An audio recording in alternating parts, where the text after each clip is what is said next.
مشکلات کے موقع پر یا مسائل کے موقع پر وہ فتویٰ کی صورت میں یا مسائل کی صورت میں بتاتے رہیں.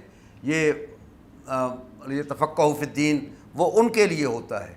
کنتم خیر امۃ اخرجت للناس تأمرون بالمعروف وتنہون عن المنکر، یہ واجبات ہر انسان کے لیے ہیں.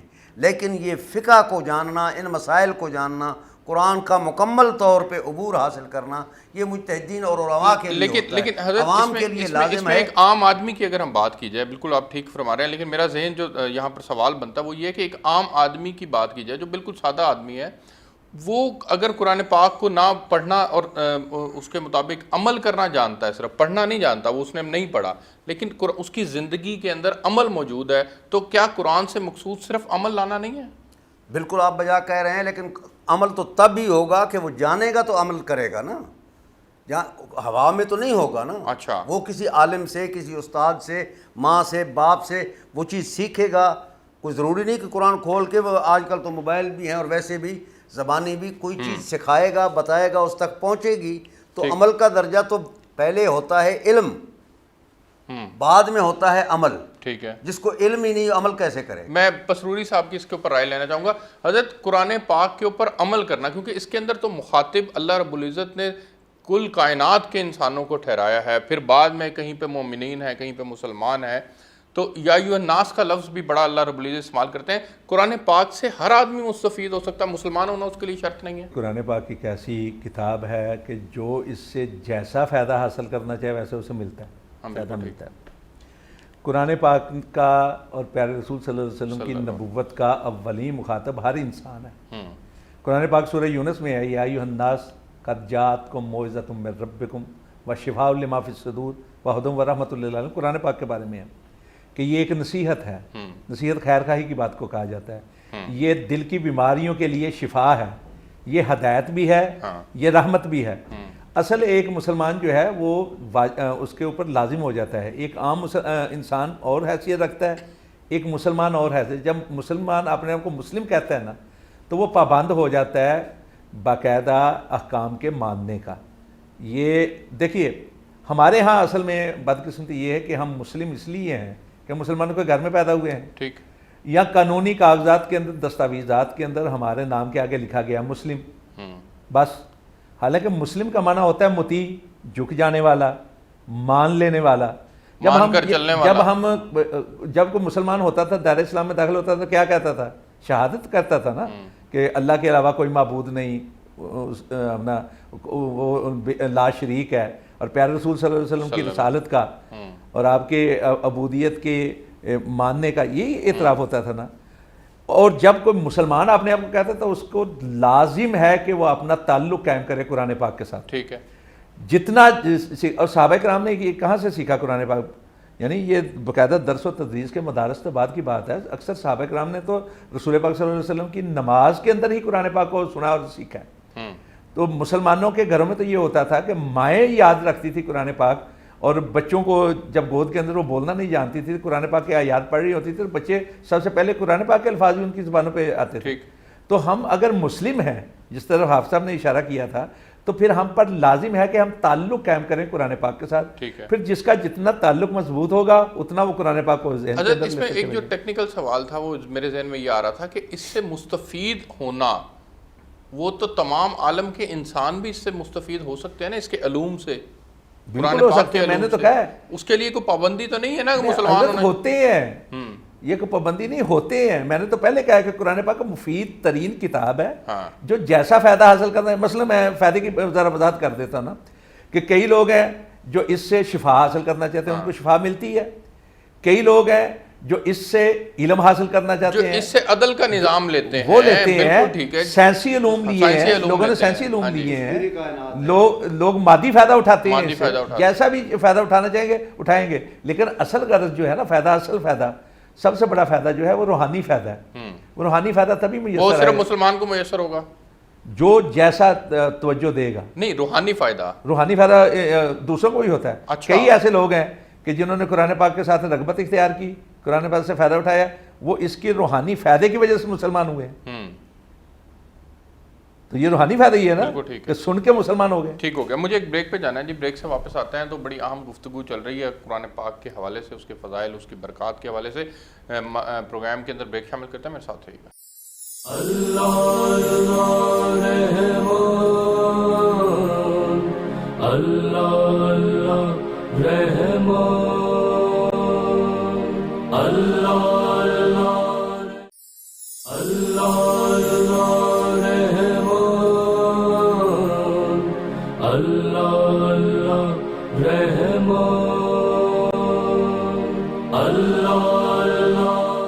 جی ویلکم بیک ناظرین. میں قبلہ آپ کے پاس آنا چاہوں گا. حضور صلی اللہ علیہ وسلم کی حدیث کا مفہوم ہے کہ قرآن پاک کو سیکھو پھر اس کو پڑھو، اس لیے کہ جو شخص قرآن شریف سیکھتا ہے اور پڑھتا ہے اور تہجد میں اس کو پڑھتا رہتا ہے، اس کی مثال اس تھیلی کی سی ہے جو مشک سے بھری ہوئی ہو کہ اس کی خوشبو تمام مکان میں پھیلتی ہے، اور جس شخص نے سیکھا اور پھر سو گیا، اس کی مثال اس مشک کی تھیلی کی ہے جس کا منہ بند کر دیا گیا ہو. یہاں پر میں آپ سے ایک سوال یہ کرنا چاہتا ہوں کہ کچھ بچے والدین کی محبت کی وجہ سے قرآن پاک یاد تو کر لیتے ہیں، حفظ تو کر لیتے ہیں، لیکن پھر اس کو برقرار نہیں رکھتے اپنی ساری زندگی میں، باقی زندگی میں. اس کا گناہ والدین کے سر گیا یا پھر بچے کے سر گیا؟ دیکھیے جی، جو آپ نے سوال کیا ہے یہ تو جس وقت بچہ جوان بالغ ہو جاتا ہے، مکلف ہو جاتا ہے، اس سے پہلے تمام ذمہ داری والدین پر ہوتی ہے. مکلف ہونے کے بعد تمام ذمہ داری ہر ایک کے اپنے اوپر ہے. اچھا. حفظ کرنا ثواب ہے، حفظ کا بھول جانا اچھی بات نہیں ہے. حفظ کو قائم رکھنا چاہیے. ان کے لیے تو وعیدیں بھی تو ہیں. جی بالکل، جان بوجھ کر جو بھلا دیتا ہے قرآن مجید کو وہ اس کے لیے، لیکن بحیثیت حافظہ کے کوئی ضروری بھی نہیں ہوتا کہ مکمل قائم رہ بھی سکے. اچھا. یہ ایک دستور ہوتا ہے، طریقہ کار ہوتا ہے. اگر اس تلاوت کو جاری رکھے گا تو وہ قائم رہے گا. ٹھیک. بنیادی طور پر قرآن مجید کی حفظ کے حوالے سے فضیلتیں اپنے مقام پر، لیکن اصل حقیقت یہی ہے کہ قرآن مجید پر عمل کیا جائے. ٹھیک. یہ عمل کرنے کے لیے ہے قرآن مجید. یہ القرآن مع علی و علی مع القرآن کی فضیلت انہوں نے عملی طور پر نمونے کے طور پہ بتایا ہے کہ یہ زندگی کا دستور ہے، یہ طریقہ ہے. ان کے فرامین ہم مولا علی کا ذکر کریں، ان کا حکم نہ مانیں، قرآن مجید کو ہم حفظ کر لیں اور ان آیات کے اوپر ہم عمل نہ کریں. قرآن مجید کی آیت ہے الا لعنۃ اللہ علی القوم الکاذبین، جھوٹوں پر اللہ کی لعنت، فاسقین پر، ظالمین پر اللہ کی لعنت. تو ہم خود ظلم کرنے والے ہوں، جھوٹ بولنے والے ہوں، کسی کا مال غصب کرنے والے ہوں، تو وہ آیت خود بخود ہم پر لعنت کر رہی ہوگی. تو بنیادی طور پر ضرورت ہے اس قرآن. جب ہم نے آقا خمینی سے ملاقات کی تو انہوں نے ان ھذا القرآن مہجورا آیت پڑھ کر اچھا مخاطب کیا کہ قرآن مظلوم ہے مسلمانوں کے ہاتھوں. آپ حافظ قرآن کی بات کر رہے ہیں. پوری کائنات یار مسلمانوں بادشاہ جو ہیں وہ اپنی بادشاہی میں غرق ہو جاتے ہیں، انہیں نہیں پتہ ہوتا ہم اسلامی مملکت کے سربراہ ہیں، اور اسلامی مملکت کے سربراہ کے لیے اور بڑی ذمہ داری آ جاتی ہے. تو قرآن کو ظلم کرنے والا خود بذات خود مسلمان ہے. کیوں؟ وہ حکم دیتا ہے کہ اللہ کو سپر طاقت مانو. اچھا. یا ایھا الذین آمنوا لا تتخذوا اليہود والنصارى اولیاء بعضهم اولیاء بعض. یہود و نصارہ کو اپنا دوست نہ ماناؤ، وہ کبھی بھی تمہارے دوست نہیں ہو سکتے. ہم پڑھتے بھی ہیں اور اس پر عمل نہیں کرتے. ہمارے حکمران خاص طور پہ اسی وجہ سے مسلمان حکمران ذلیل بھی ہیں، رسوا بھی ہیں، کیونکہ رسول پاک کا فرمان ہے تم میں دو چیزیں چھوڑ کے جا رہا ہوں. انی تارک فیکم الثقلین کتاب اللہ و اطرتی اہل بیتی. اور ایک مقام پر ہے انی تارک فیکم الثقلین کتاب اللہ و سنتی. ٹھیک. اور اطرت اہل بیت کو چھوڑ کے جا رہے ہیں. ہم اگر ان کا نام لیں اور حکم نہ مانیں، تمسک کا مطلب ہی یہی ہے کہ ہم قرآن کے ان احکامات کو مانیں. اگر آپ کے پاس وقت ہو ایک مختصر میں دلیل دینا چاہتا ہوں. جب بین الاقوامی مقابلہ ایران کے لیے میں گیا تو وہاں پر ایک ہمیں اسمبلی میں لے جایا گیا. اچھا. وہاں پر ایک عورت خطاب کر رہی تھی پردے کے موضوع پر. ٹھیک. تو پردے کے موضوع پر خطاب کرتے ہوئے خواتین سے کہہ رہی تھی مجھے بتاؤ اگر تمہیں کوئی کاغذ مل جائے گلی میں اور اس کے اوپر عربی عبارت لکھی ہوئی ہو کیا کرو گی؟ کہا یہ اٹھاؤں گی سائڈ پہ کر دے گی. اگر کاغذ ملا قرآن مجید کا ورق ہو پھر کیا کرو گی؟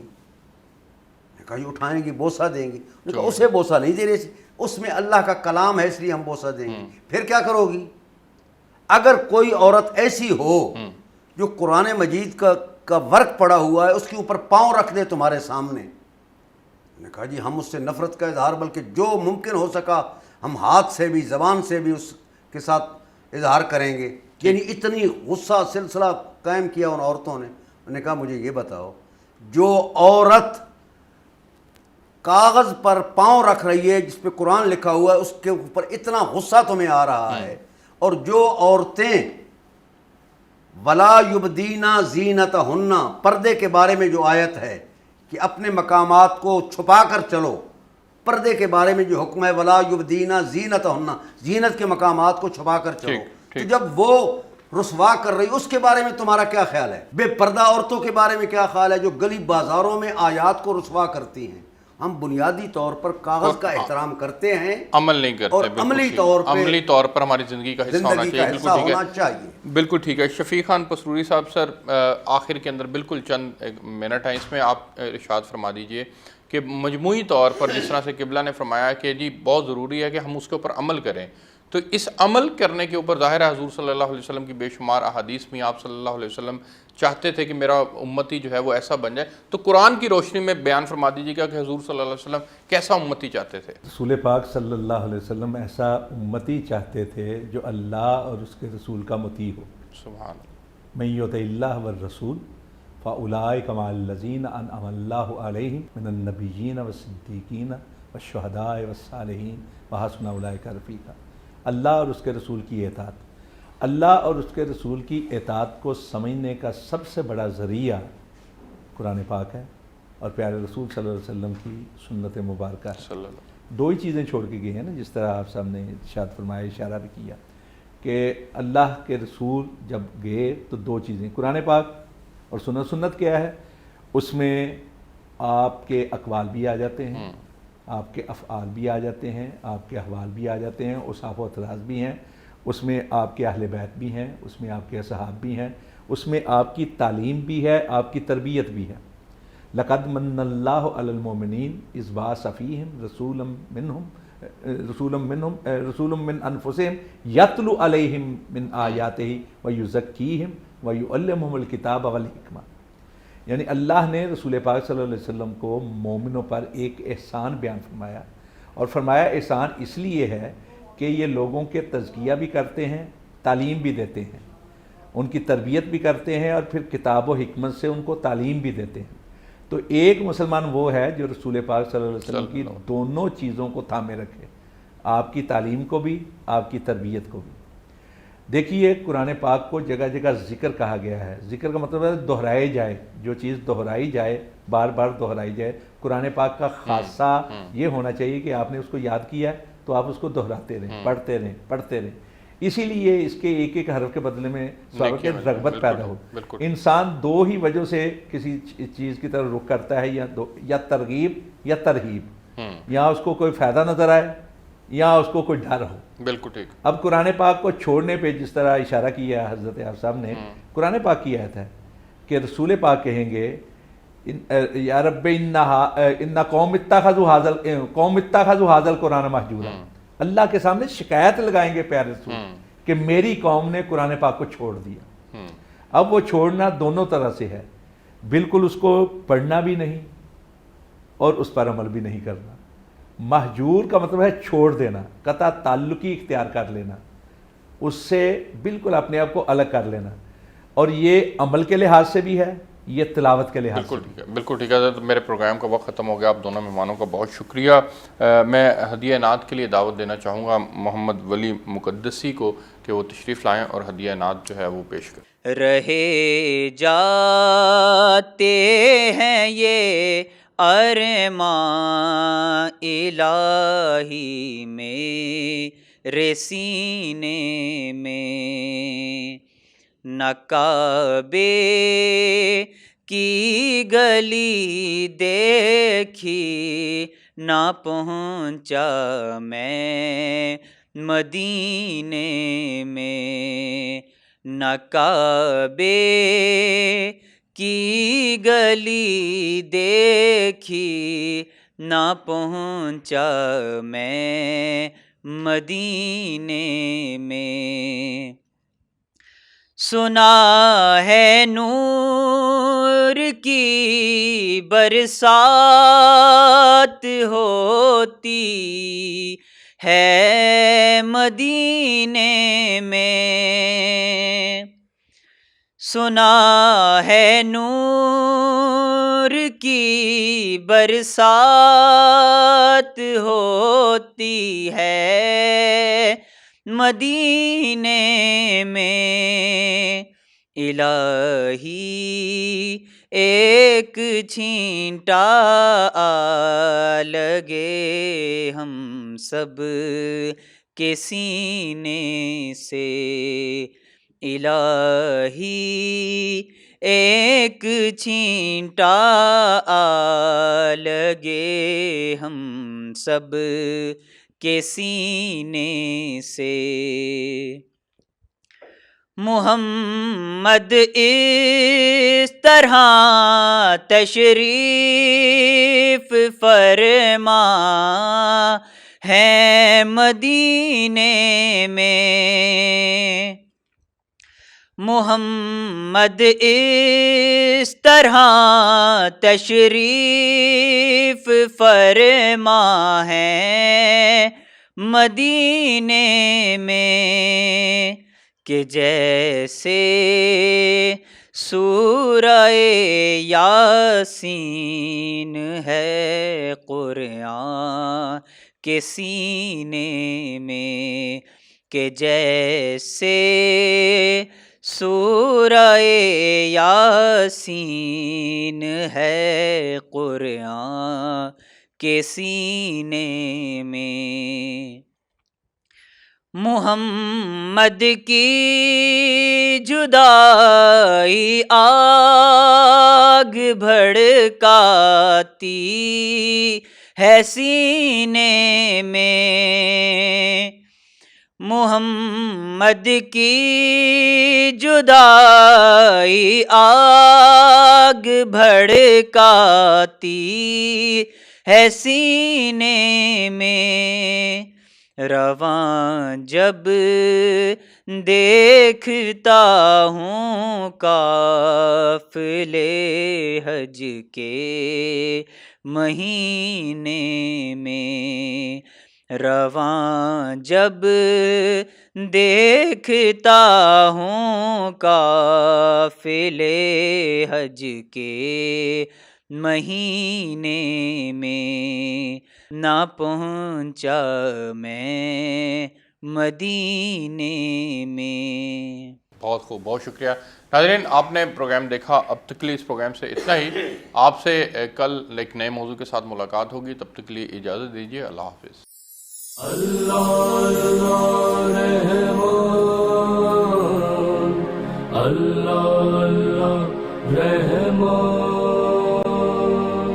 اللہ